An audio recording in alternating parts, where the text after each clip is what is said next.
Magandang hapon sa atin mga kapatid. Tayo po ay mag-aaral sa salita ng Diyos sa mga oras na ito.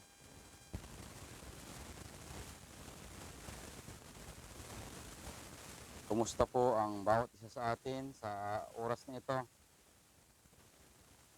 Ang ating pong pag-aaralan ay ito pong Lucas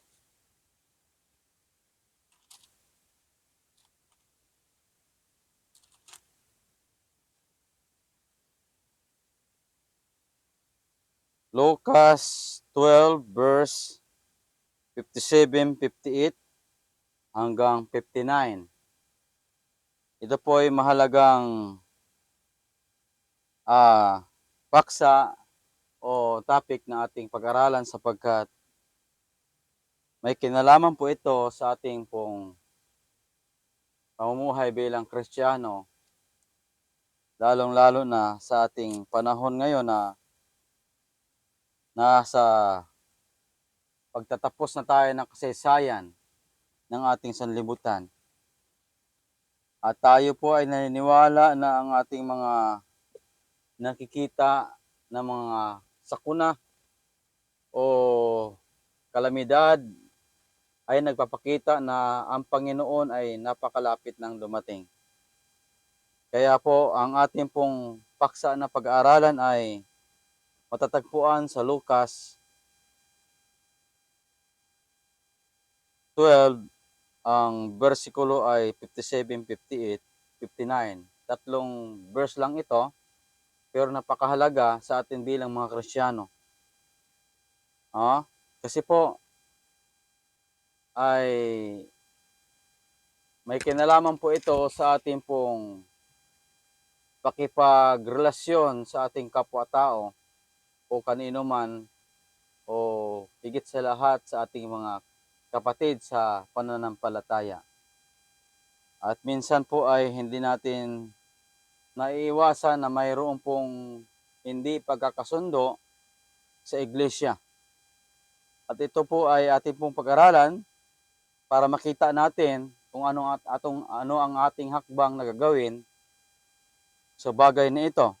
Sabi dito, at bakit hindi ninyo hatulan para sa inyong sarili kung ano ang matuwid? Tanong dito sa 58, kaya't habang patungo ka sa hukom na kasama ang sa iyo'y nagsakdal sa daan, ay sikapin mo nang makipag-ayos sa kanya. Kung hindi ay kakalagkarin kanya sa hukom at ibigay ka ng hukom sa punong tanod at ipapasok ka sa punong tanod sa bilangguan. Sinasabi ko sa inyo, hindi ka makakalabas hanggang sa mabayaran mo ang kahuli-hulihang kusing. So anong gustong iparating ni Jesus Christ ang mensaheng ito?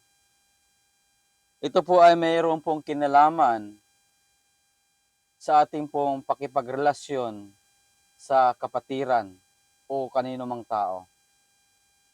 Na binabanggit dito na bakit hindi ninyo hatulan para sa inyong sarili kung ano ang matuwid.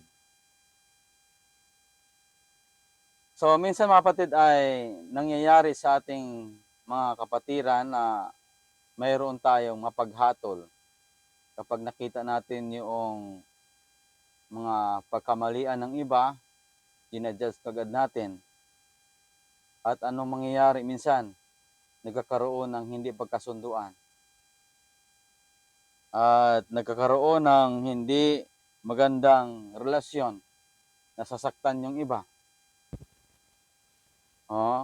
Kaya sabi ni Jesus Christ, hatulan natin ayon sa hatol na matuwid. Bakit hindi ninyo hatulan para sa inyong sarili kung ano ang matuwid? Sa verse 58, kaya nga habang patungo ka sa hukom na kasama ang sa iyo'y pagsakdal, at sa daan ay sikapin mo makipag-ayos sa kanya, kung hindi ay kalagkarin kanya sa hukom at ibigay ka ng hukom sa punong tanod. At ipasok ka sa bilangguan, hindi ka makakalabas doon. So dito po pinapakita ng ating Panginoon na kung meron ka ang hindi o meron ka naging nagawang hindi maganda sa iyong kapatid o nagkaroon ka ng atraso, anuman ang atrasong iyan, ay na maaring magsakdal sa iyo sa panahon na dadaan ka sa hukom, anuman ang hindi pagkasunduan, ay makipag-ayos ka na. Sabi dito ni Jesus Christ. Sikapin mo ngang makipag-ayos sa kanya habang kasama po sa daan. Tayo bilang mga Kristiyano, tayo po ay naniniwala na ang ating Panginoong Kristo ay nasa kabanal-banalang dako. Siya po ay hukom. At ang kanyang paghukom ay nagaganap na noong 1844 at nagpasimula ang kanyang paghukom sa mga patay. At kapag ilipat na sa mga buhay ang kanyang paghukom, ang una niyang hatulan sa mga buhay, tayo bilang bayan ng Diyos. Kaya kung tayo po ang hatulan ng Panginoon, kailangan po ang ating record sa langit ay walang bahid ng anumang hindi karapat-dapat. Ano man ang ating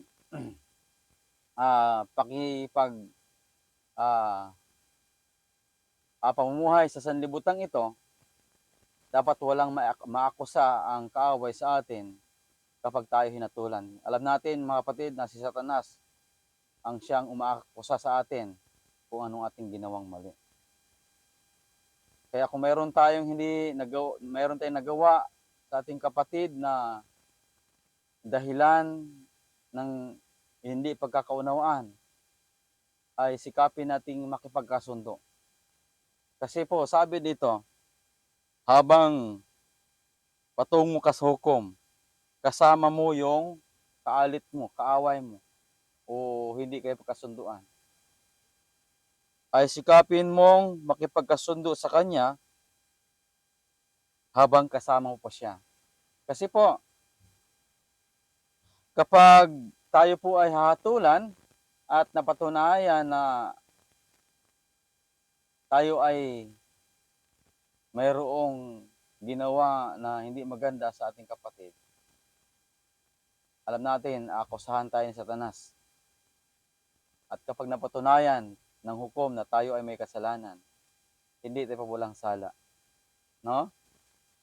Kaya nga ang payo ni Jesus Christ ay habang tayo po ay naglalakbay sa sanlibutan ito bilang Kristiyano, at bago tayo hatulan ng ating Panginoon si Kristo, kung mayroon tayong nagawa sa ating kapatid o kanino mang tao, o atraso, pera man yan, o hindi pagkakasundo, ay sikapin nating makipag-ayos agad. Sapagkat kapag dadalhin tayo sa hukuman at napatunayan na tayo ang dahilan na mayroong hindi pagkaunawaan sa ating mga kapatid o sa ibang tao, sabi ng Panginoong Kristo, anuman yung kalagan sa lupa ay kakalagan sa langit. Pero kung walang kakalagan sa lupa, wala ring kakalagan sa langit. No? Sikaping makipagkasundo. Sapagkat kung tayo po ay darating na sa hukuman at napatunayan tayong may sala, sabi dito,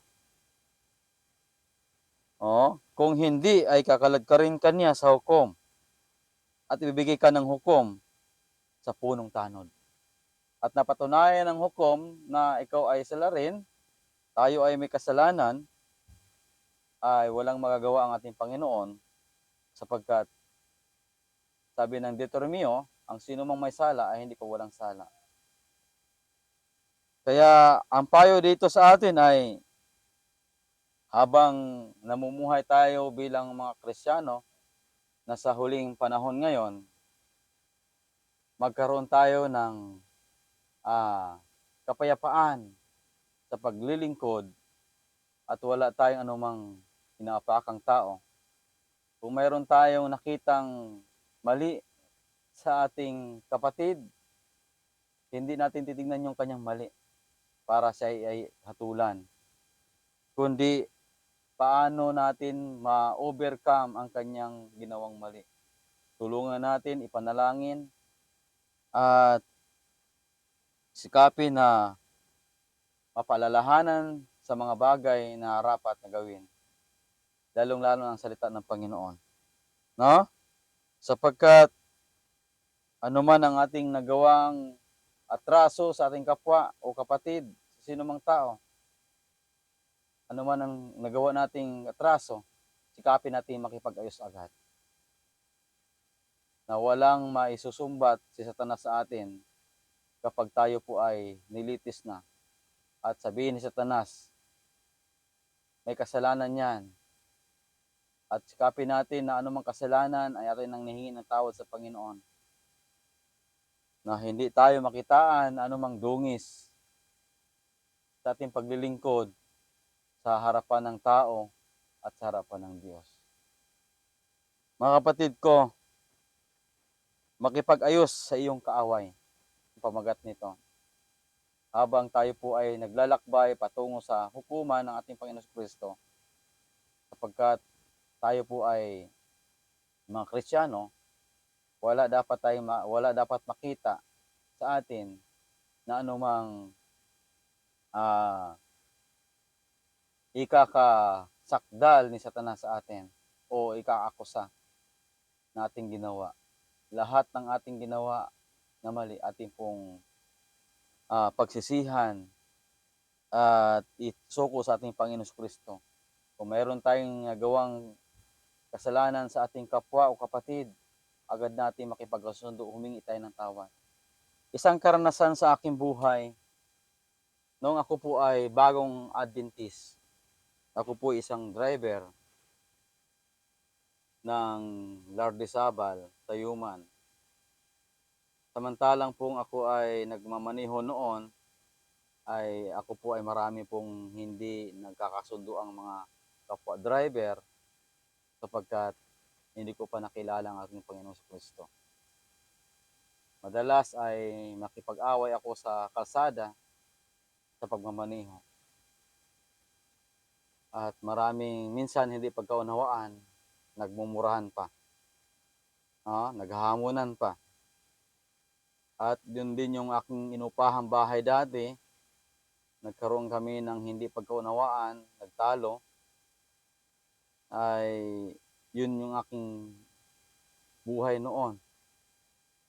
Subalit, nung makilala ko ang Panginoon, na-baptize ako noong 2013, hindi ko maisip na ang banal na Espiritu ang Diyos ay gumawa na nung nabautismuhan po ako, habang po ako ay nagmamaneho, naging Adventist na ako, lahat po ng aking naging kaaway, nagugulat na lang ako, ay nilalapitan ko, tumingi ako ng mga tawad sa kanila. Sa driver ng aking nakaaway at yung aking inupahang bahay, humingi ako ng tawad sa aking mga ginawa at naging maayos. At ang laking binibitawan ay nakilala ko ang Panginoon. So, yun po yung aking ginawa noong ako po ay bagong kaanib ng Seventh-day Adventist. So, sa ating buhay bilang mga Kristiyano, mayroon man tayong hindi kapagkasunduan sa sino mang tao. Utang man yan, pera man yan, o awa yan, dapat natin makipagkasundo o makipag-ayos agad na wala silang makita sa atin na anumang dungis at walang kapintasan sa ating buhay. na hindi tayo nagkakaroon ng masamang budhi sa kanilang paningin. So mga kapatid, ang payo sa atin ng ating Panginoon bilang mga Kristiyano ay kung mayroon tayong nakaaway o anumang atraso, utang, pera o ano na hindi pagkasunduan, ano man yan, bagay na hindi pagkasunod ang kapwa natin, ating agad makipag-ayos. Sapagkat ang paghatol ng ating Panginoon Kristo ay nagpasimula noong 1844 at ito po ay lilipat ng Diyos ang paghatol sa mga buhay at ang paghatol na mauna sa ating bayan. Dito sa ating bayan, ayon sa Pedro, dito magpasimula ang paghatol sa mga buhay.